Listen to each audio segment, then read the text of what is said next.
Bonjour, shalom, salam alaikum. C'est avec plaisir qu'aujourd'hui j'ai l'honneur de présenter cette initiative, l'Institut des Andalousies du Maroc et du monde, que nous mettons en œuvre ici à Marrakech. Et notre plaisir est accentué par le fait qu'il a lieu dans des locaux appropriés, qui sont ceux d'un architecte, Sir Rachid Tej, auquel nous adressons tous nos remerciements pour l'hospitalité qu'il a offert à ce projet et la complicité qu'il met en œuvre avec nous. Donc j'aurai l'occasion d'en dire quelques mots tout à l'heure plus en détail. En attendant, je voulais juste mettre l'accent sur le fait que nous sommes au Maroc, à Marrakech, et que pour nous c'est plutôt une manière d'être dans un lieu du monde, qui est un lieu-monde, en résonance avec toute la dynamique, toute l'ouverture qui est incarnée par Marrakech elle-même, c'est-à-dire à la fois l'ouverture vers les mondes sahariens et africains, l'ouverture vers la Méditerranée, les liens qui ont été privilégiés entre Marrakech, Kairouan, également Tlemcen, Bougie, les anciennes villes du Maghreb, les villes de la Mauritanie, et les liens également donc avec l'Espagne, puisque ce qui est particulier à Marrakech, c'est d'avoir été une des capitales d'Al-Andalus. Séville, Cordoue, les grandes villes andalousiennes ont été à un moment donné des villes sous la tutelle de Marrakech. Donc c'est un petit peu toute cette histoire que nous voulons évoquer dans le cadre de l'Institut. Et pour ce faire, il n'est pas innocent que je sois avec l'ouvrage suivant, qui est celui produit par la Legado Al-Andalusi en Espagne, établi à Grenade, avec lequel nous allons engager le partenariat dans le long terme autour des circuits almohades et almoravides que nous allons vous présenter.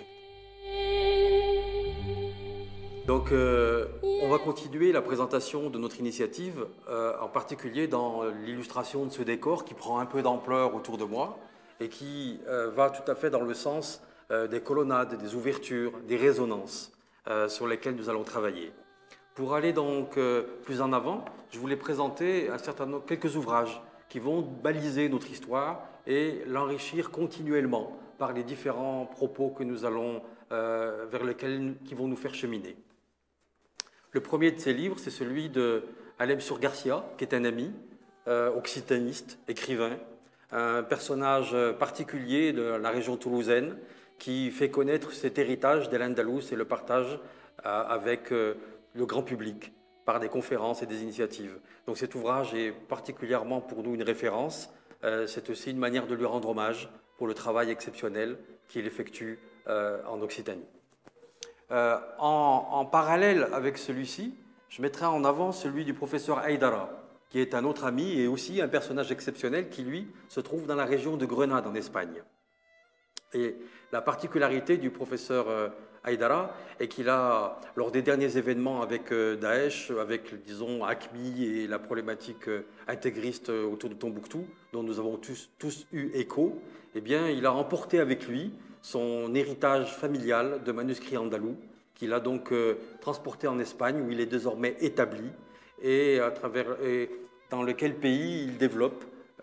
son histoire et les liens extraordinaires de cet héritage entre Al-Andalus et l'Afrique subsaharienne. Donc il a commis cet ouvrage, nous lui en sommes reconnaissants, c'est aussi encore une manière de lui rendre hommage.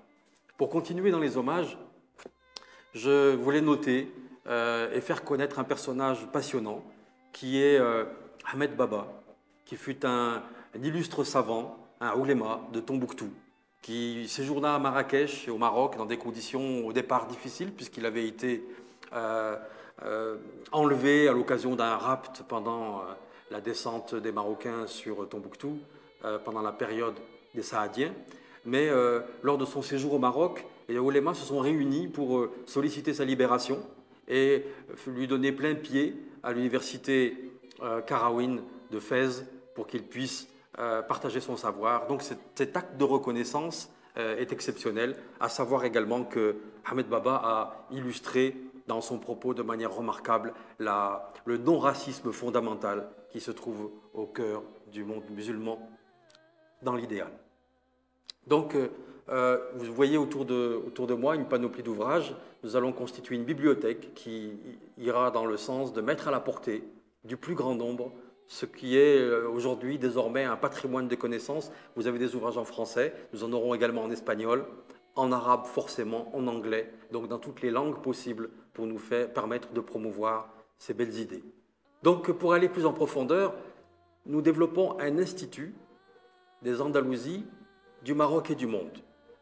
Pour nous, c'est important de mettre en résonance Maroc et monde. On verra un peu plus tard, pour ce qui est des réseaux et de la communication et des activités, celles qui feront référence à cette ouverture à l'international.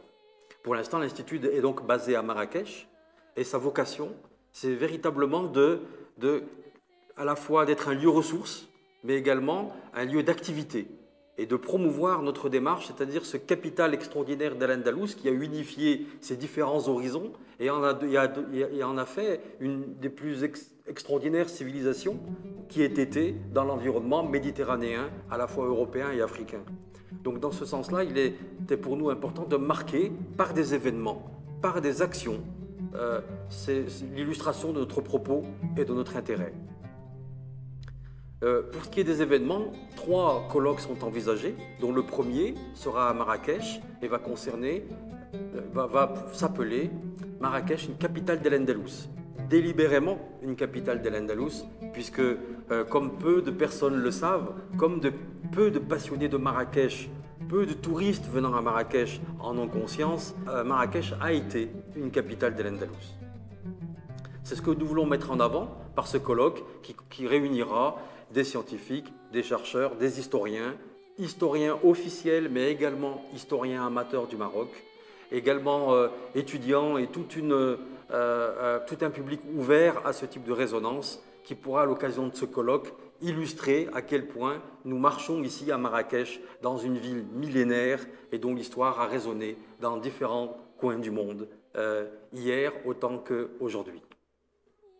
Le deuxième colloque a pour but se déroulerait à Marrakech et aurait vocation de réunir plusieurs villes, un quatuor des villes lumières, en invoquant par Fès les liens avec Cordoue, les liens avec Toulouse, mais également Kairouan en Tunisie. De faire les liens entre ces 4 villes, c'est mettre en évidence à quel point dans l'histoire elles ont résonné ensemble, elles ont communiqué ensemble et comment elles ont les unes et les autres, dans leur diversité, porté cette dimension de transmission de connaissances entre les Orients, les Afriques et l'Occident. Donc il était pour nous extrêmement important d'illustrer par cette diversité l'unité dont était porteur ce monde en un temps et à quel point la conscience de ce qu'elles ont partagé, ces villes, peut avoir une importance pour ce que nous avons à partager pour aujourd'hui et pour demain. Le troisième colloque aurait lieu donc dans un endroit qui reste encore à confirmer, Tamgrout, qui est une ancienne bibliothèque, une grande zaouïa, ici au sud du Maroc, et qui avait vocation d'être un lieu d'ouverture vers Tombouctou et la grande région du Sahel ouest africain, qui a été associé à l'histoire de l'Andalous et qui, pour nous, aurait l'occasion, à travers ce colloque qui aurait lieu au printemps de l'année prochaine, dans cette région très reculée saharienne du Maroc, donc de mettre en valeur la contribution et l'héritage de cette région du monde à ce patrimoine qu'on identifie trop souvent comme étant un patrimoine européen. Nous allons également engager des rencontres, des conférences, des séminaires, aussi bien ici au Maroc qu'en France, aussi bien dans les universités que dans des banlieues où des jeunes en manque de repères, ou plutôt en recherche de repères et de sens, auraient intérêt à redécouvrir d'où ils viennent et ce qu'ils ont fait dans l'histoire. Donc ces différents éléments, ces différentes actions, l'ensemble de cet éventail d'activités va faire le cœur des activités de l'Institut des Andalousies du Maroc et du monde. Donc les liens vont s'opérer par le biais de partenariats, par des rencontres, des partenariats avec des fondations, avec des organismes qui sont concernés par la question, aussi bien pour les termes du dialogue interreligieux que pour ce qui est des échanges interculturels, également pour ce qui pose la problématique de la mémoire, de l'histoire, de l'intégration. Donc autour de tout cet éventail thématique, il nous apparaît important de pouvoir apporter des réponses et d'aller, pour ce faire, sur le terrain, directement auprès de ceux qui sont concernés. De part et d'autre de la Méditerranée,